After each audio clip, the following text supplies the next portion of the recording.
सारेगामा कारवां mini भक्ति। नमस्कार दोस्तों, भगवत गीता के अध्याय 8 में, जिसका शीर्षक है अक्षर ब्रह्म योग, मैं शैलेंद्र भारती आपका स्वागत करता हूं। दोस्तों, साइंस हर रोज बदलती है। हर रोज एक नई डिस्कवरी यूनिवर्स की एक नई परत खोलती है। लेकिन हजारों साल बाद भी गीता का ज्ञान नहीं बदला। ऐसा ज्ञान जिसके आगे, जिससे बड़ा कुछ भी नहीं।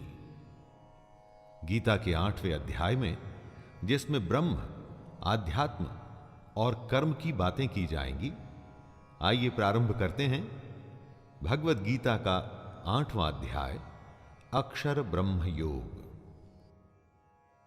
अर्जुन उवाच किं तद्ब्रह्म किमध्य आत्मं किं पुरुषोत्तमं अधिभूतं च किं प्रोक्तम् अधिदैवं किमुच्यते। न प्रश्नों की कोई कमी है और ना ही उत्तरों की। जहां प्रश्न खत्म होते हैं वहां ज्ञान पूरा हो जाता है। कृष्ण ब्रह्म, कर्म और आध्यात्म यानी कि स्पिरिचुअलिटी की बात कर रहे हैं, जो अर्जुन समझ नहीं पा रहे। कैसे समझेंगे? इन्हीं बातों को समझाने में योगी सालों साल, कितने ही जन्म लगा देते हैं दोस्तों। और बात सिर्फ समझने की नहीं है, इन सबको क्रिया में भी लाना जरूरी है। इस ज्ञान को इंप्लीमेंट भी तो करना होगा, लेकिन वो बाद में। सबसे पहले जो अर्जुन समझना चाहते हैं वो जानते हैं।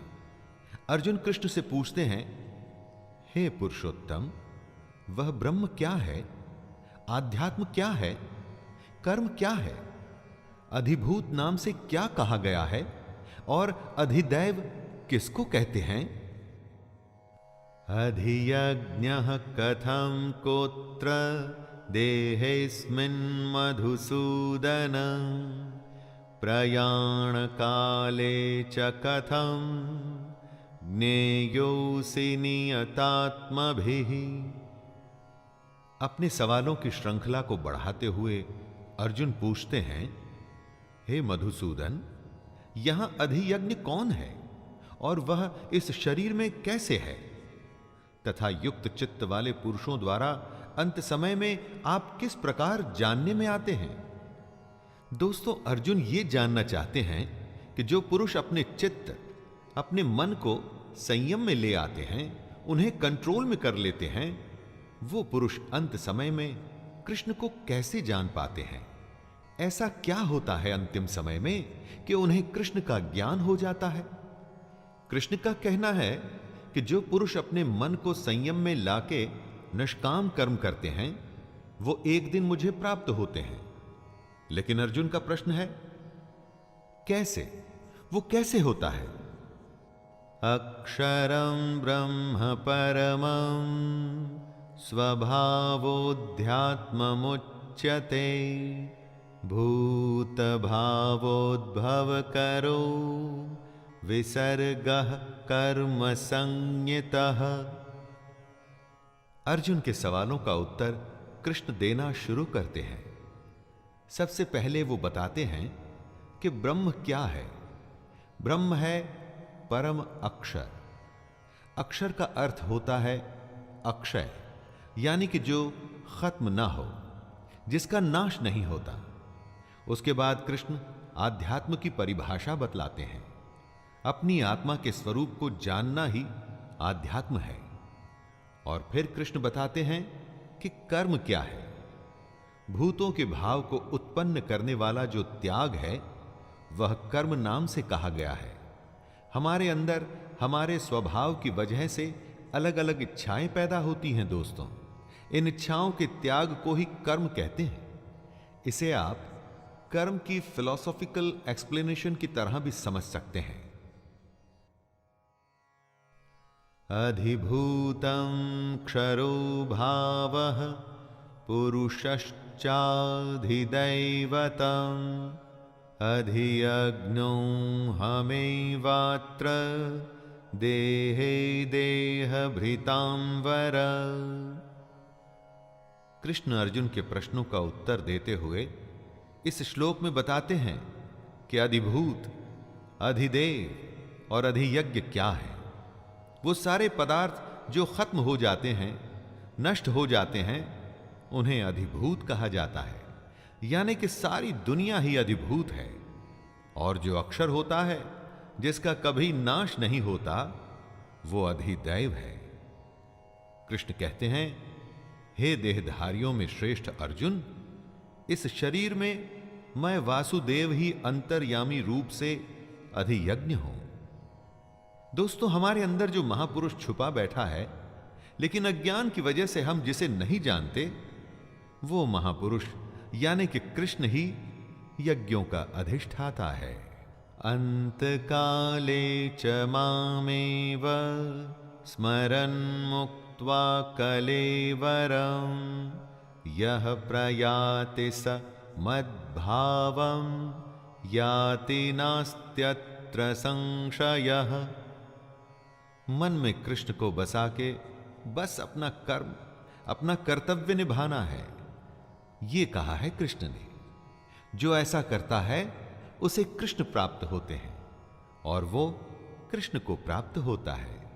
अर्जुन ने सवाल किया था कि अंत समय में जो आपको याद करते हैं, उनको आप कैसे समझ में आते हैं।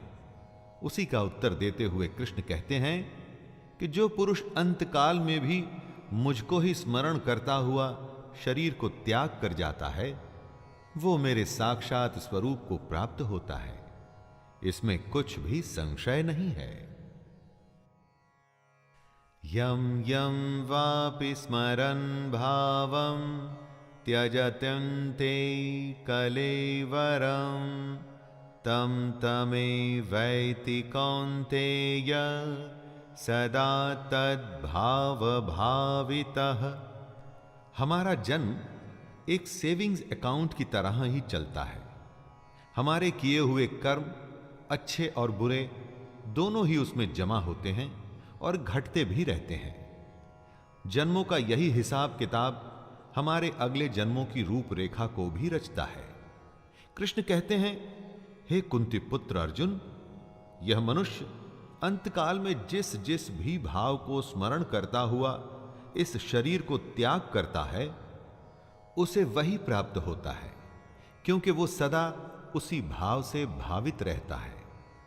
दोस्तों, यहां कृष्ण कहना चाहते हैं कि मरते हुए जो भाव होता है वो आगे भी जाता है, और अगर मरते हुए कृष्ण का भाव होगा तो वो मनुष्य कृष्ण को प्राप्त होगा।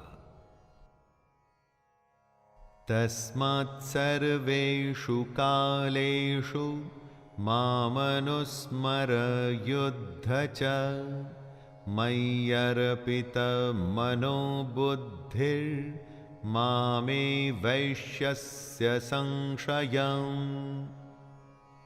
इसीलिए हमेशा कृष्ण को अपने मन में रखकर बस निरंतर अपने कर्म में जब आप लगे रहते हैं, तो सिर्फ ये जन्म ही नहीं, आने वाले कई जन्मों को आप सुधार रहे होते हैं।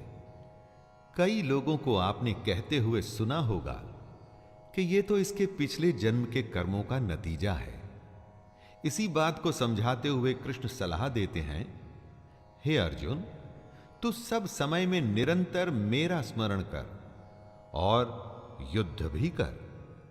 इस तरह अगर अर्जुन हमेशा अपने मन और बुद्धि में कृष्ण को रखेगा, तो एक दिन वो निसंदेह कृष्ण को ही प्राप्त होगा। अभ्यास योग युक्तेन चेतसा नान्यगामिना परमं पुरुषं दिव्यं याति पार्थानुचिन्तयन्। कृष्ण अभ्यास यानी प्रैक्टिस को बहुत बड़ा मानते हैं। इसीलिए वो कहते हैं कि योग आसान नहीं, उसका अभ्यास करना पड़ता है। और योग करते हुए यह भी ध्यान रखना पड़ता है कि आपका चित्त कहीं श्री कृष्ण से हटकर किसी दूसरी ओर न जाए। काम, क्रोध की तरह के भाव अगर आपके मन में आए तो आपका योग वहीं उसी समय खत्म हो जाएगा। फिर आप अपना कर्म, अपने कर्तव्य को नहीं निभा पाएंगे। चित्त को जो संयमित करने में समर्थ हो जाता है, सक्षम हो जाता है, उसी को कृष्ण प्राप्त होते हैं, उसी को भगवान मिलते हैं, उसी की तपस्या पूरी होती है। कविं पुराणमनुशासितारं अणुरणीयांसमनुस्मरेद्यः सर्वस्य धातारमचिन्त्य रूपम् आदित्यवर्णं तमसः परस्तात्। कृष्ण कहते हैं कि योगी अपना कर्म तो करता ही है, साथ में वो पुरुष सर्वज्ञ यानी सब कुछ जानने वाला, अनादि यानी जिसका कभी जन्म नहीं हुआ, जो हमेशा से है, सबके नियंता यानी सब कुछ कंट्रोल करने वाला, सूक्ष्म से भी अति सूक्ष्म, सबके धारण पोषण करने वाले अचिंत्य स्वरूप यानी जो सबको पालता है, सूर्य के सदृश नित्य चेतन प्रकाश रूप और अविद्या से अति परे शुद्ध सच्चिदानंद घन परमेश्वर का भी स्मरण करता है। यहां भगवान के उस परमात्मा के गुणों का वर्णन भी कृष्ण कर रहे हैं और ये भी बता रहे हैं कि योगी कैसे कर्म करते करते उस परमात्मा को याद करता है।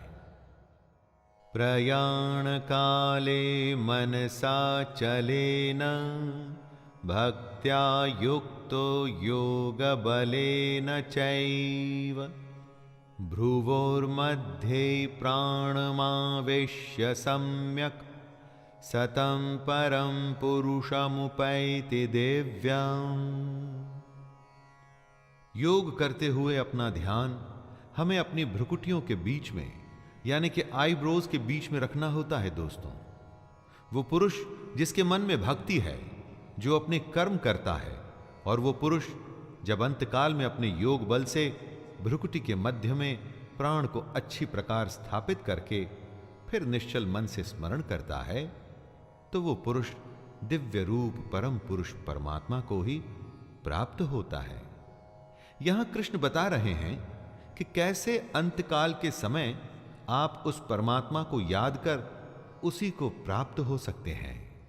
यदक्षरं वेदविदो वदन्ति विशन्ति यद्यत्तयो वीतरागाः यदिच्छन्तो ब्रह्मचर्यं चरन्ति तत्ते पदं संग्रहेण प्रवक्ष्ये। जो वेदों को जानते हैं, उनके अनुसार जिस सच्चिदानंद घन रूप परम पद को अविनाश माना जाता है, अब कृष्ण उसके बारे में बताएंगे। आसक्ति रहित कोशिश करते रहने वाले सन्यासी महात्मा जन जिसमें प्रवेश करते हैं, कृष्ण उस अवस्था के बारे में बताएंगे। और जिस परम पद को चाहने वाले ब्रह्मचारी लोग ब्रह्मचर्य का आचरण करते हैं, उस परम पद को कृष्ण अर्जुन को समझाएंगे। दोस्तों, बहुत बड़ी बड़ी डेजिग्नेशंस होती हैं लोगों की, लेकिन एक होता है सबसे बड़ा पट, जहां से भगवान तक पहुंचने का रास्ता खुल जाता है। अब कृष्ण उसी के बारे में बता रहे हैं। सर्वद्वाराणि संयम्य मनोहृदि निरुध्य च मूर्ध्याधायात्मनः प्राणम् अस्थितो योगधारणाम् ओमित्येकाक्षरं ब्रह्म व्याहरन् मामनुस्मरन् यः प्रयाति त्यजन् देहं स याति परमां गतिम्। दोस्तों, कृष्ण इन श्लोक में एक प्रोसेस की बात कर रहे हैं, वो प्रणाली जो आखिरी समय में आपको भगवान से मिला सकती है। जरा ध्यान से सुनिएगा। सब इंद्रियों के रास्तों को रोककर और मन को हृदय के एकदम अंदर में स्थिर करना है। ऐसा करने के बाद उस जीते हुए मन द्वारा प्राण को मस्तक के बीच में स्थापित करना है। भगवान से जुड़ी योग धारणा में स्थित होकर जो पुरुष ओम अक्षर रूप ब्रह्म को उच्चारण करता हुआ और मुझ निर्गुण यानी बिना गुण वाले ब्रह्म का चिंतन करता हुआ शरीर को त्याग कर जाता है, कृष्ण कहते हैं कि वह पुरुष परम गति को प्राप्त होता है। अनन्य चेता सततम यो मां स्मरते नित्यशः तस्याहं सुलभः पार्थ नित्ययुक्तस्य योगिनिः। प्रेमी प्रेमिका को आपने बहुत बार ये कहते हुए सुना होगा कि तुम्हारे सिवा मेरे दिल में और कोई है ही नहीं। कृष्ण भी कुछ ऐसा ही करने को कह रहे हैं दोस्तों, बस फर्क यह है कि प्रेम कृष्ण से ही होना चाहिए। सुनिए कृष्ण अर्जुन से क्या कहते हैं। हे अर्जुन, जो पुरुष मुझ में अनन्य चित्त होकर सदा ही निरंतर मुझ पुरुषोत्तम को स्मरण करता है, उस नित्य निरंतर मुझ में युक्त हुए योगी के लिए मैं सुलभ हूं, अर्थात उसे सहज ही प्राप्त हो जाता हूं। जिसके चित्त में कृष्ण के अलावा और कोई नहीं, कृष्ण उसी को प्राप्त होते हैं दोस्तों, किसी और को नहीं। यहां कृष्ण से मतलब उस परमात्मा से है जिसकी आत्मा हम सब में है। मामुपेत्य पुनर्जन्म दुःखालयम शाश्वतम् नाप्नुवन्ति महात्मानः संसिद्धिं परमां गताः। ब्रह्मा का एक मोमेंट हमारे कई सालों के बराबर होता है, इसीलिए हमारे जन्म को, धरती के इस जीवन को क्षण भंगुर कहा जाता है और साथ में इसे दुखों का घर भी कहा जाता है। परंतु जो कृष्ण का स्मरण करते हैं, अपने कर्म को निष्काम तरीके से करते हैं, अपने कर्तव्यों को निभाते हैं, उन्हें ही परम सिद्धि मिलती है।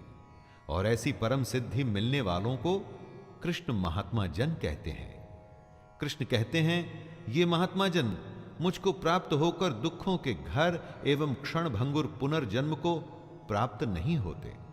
यानी कि जिनको सच पता चल जाता है ना दोस्तों, सिद्धि उन्हें मिल जाती है, फिर वो पृथ्वी के इस क्षण भंगुर और दुख भरे जीवन में दोबारा नहीं आते। आ ब्रह्म भुवनान् लोकाः पुनरावर्तिनोऽर्जुन मामुपेत्य तु कौन्तेय पुनर्जन्म न विद्यते। ब्रह्मा की दुनिया हो या हमारी ये धरती, ये सब लोग पुनरावर्ती हैं, यानी कि इनका खत्म होते ही शुरू होना भी तय है। एक तरह के रोटेशन में रहते हैं ये लोग, इसीलिए हमारी दुनिया को मृत्यु लोक कहा जाता है। यहां जन्म होता है और मृत्यु होती है और यही चक्कर लगा रहता है। इसी बात को कृष्ण समझा रहे हैं। वो कहते हैं, हे कुंती पुत्र, मुझको प्राप्त होकर पुनर्जन्म नहीं होता, क्योंकि मैं कालातीत हूं और ये सब ब्रह्मादि के लोक काल द्वारा सीमित होने से अनित्य है। जो कृष्ण को प्राप्त हो जाता है दोस्तों, वो दोबारा जन्म नहीं लेता। ये सबसे बड़ी समाधि, सबसे बड़ी सिद्धि, सबसे बड़ा योग है। कृष्ण को प्राप्त हो जाने से बड़ा कुछ भी नहीं। सहस्रयुग पर्यन्तम् अहर्यद् ब्रह्मणो विदुः रात्रिं युग सहस्रान्तां तेहोरात्र विदो जनाः। दिन बदलते हैं, मौसम भी बदलता है और इसी तरह से काल बदल जाते हैं। काल आते हैं, जाते हैं और एक सिलसिला चलता रहता है। हमेशा का एक चक्कर है जिसमें हम सब फंसे हुए हैं। जिसमें हम सब फंसे हैं वो झूठ है। जो ज्ञान हमको हासिल करना है वही तो सत्य है। कृष्ण कहते हैं कि ब्रह्मा का जो एक दिन है उसको 1000 चतुर्युगी तक की अवधि वाला जानो, और रात को भी 1000 चतुर्युगी तक की अवधि वाला समझो। दोस्तों, हमारी और ब्रह्मा की दुनिया में समय का बहुत बड़ा फेर है, और इसी को काल कहते हैं। जो पुरुष इस बात को तत्व से जानते हैं वे योगी जन काल को समझते हैं। अव्यक्ताद्व्यक्तयः सर्वाः प्रभवन्त्य हरागमे रात्र्यागमे प्रलीयन्ते तत्रैवाव्यक्त संज्ञके। जब ब्रह्मा का दिन शुरू होता है तो सारी दुनिया अस्तित्व में आ जाती है, और ब्रह्मा की रात होते ही वापस ब्रह्मा में विलीन हो जाती है। जब ब्रह्मा का दिन शुरू होता है तो हम सब अपनी अव्यक्त बुद्धि के साथ इस दुनिया में आ जाते हैं। अव्यक्त इसलिए कि ज्ञान हमारे अंदर छुपा है, उसे जगाना है, उसे जानना है। ब्रह्मा के दिन रहते रहते अगर इस समय में हमें विद्या ज्ञान हासिल हो जाता है तो हम इस जन्म मृत्यु के चक्कर से बच जाते हैं, वरना ब्रह्मा की रात आते ही दुनिया खत्म हो जाती है और हम ब्रह्मा में ही लीन हो जाते हैं। भूतग्रामः स एवायं भूत्वा भूत्वा प्रलीयते रात्र्यागमे वशः पार्थ प्रभवत्यहरागमे। ब्रह्मा के एक दिन का मतलब होता है 1000 युग, जो लगभग 4.32 अरब साल बनते हैं। बहुत कुछ सुना है हमने कि यह दुनिया कैसे लाखों साल पहले शुरू हुई। कहते हैं कि सूर्य भी अपना आधा जीवन बिता चुका है। तो ब्रह्मा की आंख खुलते ही दिन शुरू होता है और भूत समुदाय जन्म लेता है, यानी कि एक नया ब्रह्मांड जन्म लेता है, और फिर अरबों सालों के बाद प्रलय या किसी भी वजह से यह दुनिया खत्म हो जाती है और दोबारा बिग बैंग यानी कि ब्रह्मांड विस्फोटक से शुरुआत होती है, और यह क्रम निरंतर चलता रहता है। परस्तस्मात्तु भावोऽन्यो व्यक्तो व्यक्तात् सनातनः यः स सर्वेषु भूतेषु नश्यत्सु न विनश्यते। जब ये दुनिया अस्तित्व में आती है तो हमारी बुद्धि अव्यक्त अवस्था में रहती है, इंद्रियों से दिखाई नहीं पड़ती, इसलिए हमें जागृत होना पड़ता है। ज्ञान हासिल करने के लिए योग और कृष्ण का आसरा लेना पड़ता है, लेकिन इस अव्यक्त बुद्धि से भी परे जो है वो है सनातन अव्यक्त भाव। ये सनातन अव्यक्त भाव ही कृष्ण का धाम है। ये भाव भी हमारे अंदर ही छुपा होता है दोस्तों, बस हमें इसे जगाना होता है, इसे पहचानना होता है। ये भाव अविद्या में अचेत यानी कि अनकॉन्शियस होता है, और विद्या आ जाने से कॉन्शियस हो जाता है। अव्यक्तोऽक्षर इत्युक्तस्तमाहुः परमां गतिं यं प्राप्य न निवर्तन्ते तद्धाम परमं मम। जब हम जन्म लेते हैं तो हमारे अंदर सनातन अव्यक्त भाव होता है। इसी बात को कृष्ण समझाते हुए कहते हैं कि ये जो अव्यक्त है ना, इसे ही अक्षर नाम से पुकारा गया है। इसी अक्षर नाम के अव्यक्त भाव को परम गति कहते हैं। हे अर्जुन, इसी सनातन अव्यक्त भाव को प्राप्त होकर मनुष्य वापस नहीं आते, वही मेरा परम धाम है। दोस्तों, अपने अंदर इसी छुपी हुई भावना को पहचानना होता है। योग का जब हम अभ्यास करते हैं, ध्यान लगाते हैं, अपने कर्मों को निष्काम होके करते हैं, तो वो सब इसी भाव की पहचान के लिए करते हैं। इसको यदि हम आसान शब्दों में कहें तो ये कि अपने अंदर छुपे हुए कृष्ण को पहचानिए। पुरुषः सपरः पार्थ भक्त्या लभ्यस्त्वनन्यया यस्यान्तः स्थानि भूतानि येन सर्वमिदं ततम्। ये जो पूरी दुनिया है, सारे भूत हैं, जितने भी जीव और निर्जीव हैं, ये सारे उसी परमात्मा में से आए हैं। जो भी हमको दिखता है ये उसी परमात्मा का ही रिफ्लेक्शन है। और अगर ऐसे परमात्मा को हासिल करना है तो सिर्फ अनन्य भक्ति से ही हो सकता है। अनन्य भक्ति यानी कि ऐसी भक्ति जिसमें आपके श्रद्धेय के सिवा आपके मन में, आपके चित्त में और कोई नहीं हो। कृष्ण ऐसे परमात्मा को पाने का रास्ता बताते हुए कहते हैं कि आपकी भक्ति लगातार और सच्ची होनी चाहिए। जीवन में कोई भी ध्येय अगर पूरा करना है तो उसके लिए भी तो यही रास्ता है दोस्तों, लगातार और सच्ची लगन।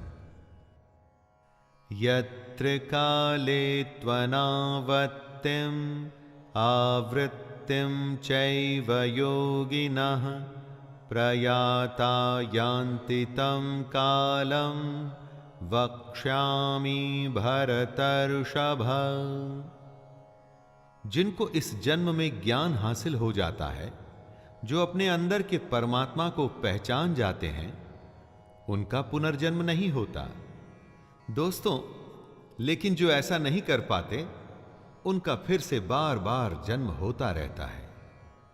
हम किस समय अपनी देह को त्याग रहे होते हैं, उसका भी बहुत बड़ा महत्व है। इसी समय, काल और मार्ग को समझाते हुए कृष्ण हमें बता रहे हैं कि शरीर का त्याग करते हुए किन किन बातों का ख्याल रखना चाहिए। आपको याद होगा कि कैसे भीष्म पितामह बाणों की सेज पर लेटे रहे और सही समय आने पर ही उन्होंने अपने शरीर का त्याग किया था।